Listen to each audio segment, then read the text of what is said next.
Record high unemployment isn't the only thing hurting the job market during the pandemic. Another crucial problem has gone mostly overlooked, and that is workers are calling out sick in record numbers. Almost 1.8 million workers were absent in November because of illness, nearly matching the record 2 million set back in April. Joining me now is Michael Gapen. He is chief U.S. economist at Barclays. Michael, good to see you as always. How is all of this absenteeism having a material effect on the labor market?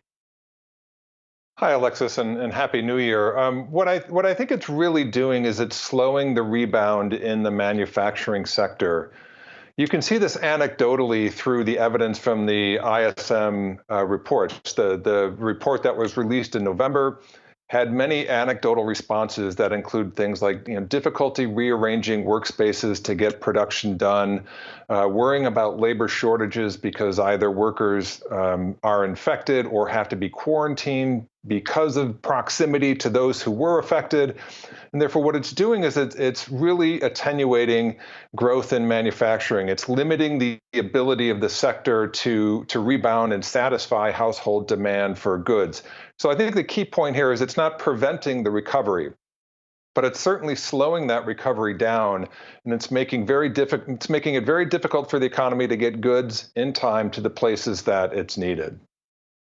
I saw on the Tyson earnings call, their CEO actually called out absenteeism. He said that it increased the cost and complexity of our operations. Those were his words. So aside from manufacturing, even things like meat plants, what other industries are being impacted? I would have to imagine when I think assembly lines and supply chains that perhaps the auto industry is getting hurt by all this absenteeism.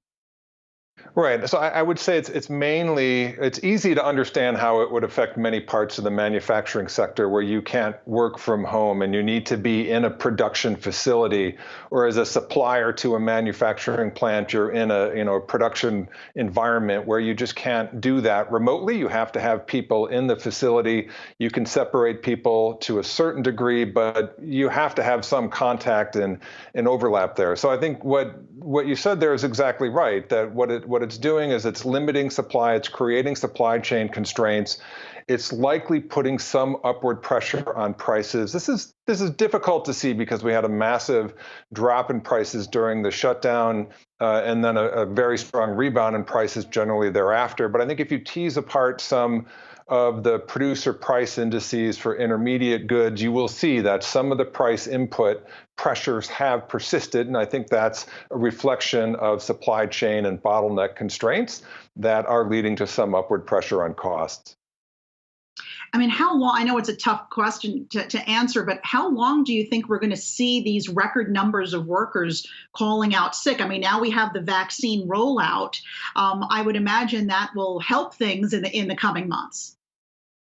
I think that will help things. My guess is that, the goal is to get most of the at-risk population by the end of the first quarter. Now, that at-risk population includes healthcare workers and teachers and police and fire, and probably you would think towards the top of the list would be manufacturing sector. So as we get into the second quarter and move beyond the at-risk and the elderly, the parts of the economy that are likely to be preferenced could include things like manufacturing, whereas in finance it may be easier to work remotely, for example. So I would say that the absenteeism effect and its any negative consequences on the supply chain and production would likely extend into the second quarter, but should abate as we move into the third quarter. So that would be my feel. Several more months of this, probably through the end of the first quarter. Then we would expect to gain more traction from increased vaccinations as we move beyond the at-risk population.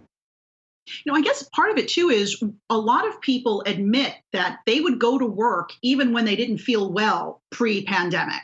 And now businesses are mandating that if you feel sick or you're running a fever, you cannot come into work. For those people who are still able to go into work, I mean, we here still working from home, but has that played a larger part as well? Just the fact that people can't sort of tough it up and go in even though they're sick? Yeah, I think I would phrase it as it's probably difficult to tell the difference between whether you have the flu and whether you have COVID-like symptoms. So out of an abundance of caution, if you have the flu, you should probably stay home. And that may be a cold that you may normally have gone to work for under normal pre-pandemic circumstances. So we may be seeing people who test positive for COVID need to be removed from the workplace, and others in proximity having to quarantine as well. That's one part of this. The other may be that we're in the winter and there's a lot of flu-like viruses running around, and maybe they just sideline themselves as well. So there could be a carryover effect in that group, just out of a desire to take precautions and not put too many people at risk. Do you think that all the worker absenteeism is actually going to affect our worker productivity numbers? And do you think it will affect GDP numbers for perhaps the first quarter? I think that the productivity numbers are going to be distorted for some time. We do expect pretty good economic growth in the coming year, but we're going to get a lot of employment too. And it may be in kind of lower productivity service sectors where that takes place. So we might not see it in the productivity data because there's just a lot of moving parts. I don't think it will weigh negatively on Q1 growth a bit. It's weighing negatively on Q4 growth a bit. But again, I think we'd like to emphasize it's not preventing the economy from recovering. It's just slowing the growth rate at which the economy is recovering. So we would say yes, it's probably going to have a negative effect on the economy in Q4 and Q1, and then as we move beyond that and vaccinations get a little more grip on the pandemic, then maybe some of these supply chain bottleneck constraints as a result of absenteeism fade. So it'll be hard to tease some of this out in the data, but I do think that that's there. All right, fascinating stuff. Something we didn't really think about. Michael Gapen, Barclays chief U.S. economist. Thank you. Thank you.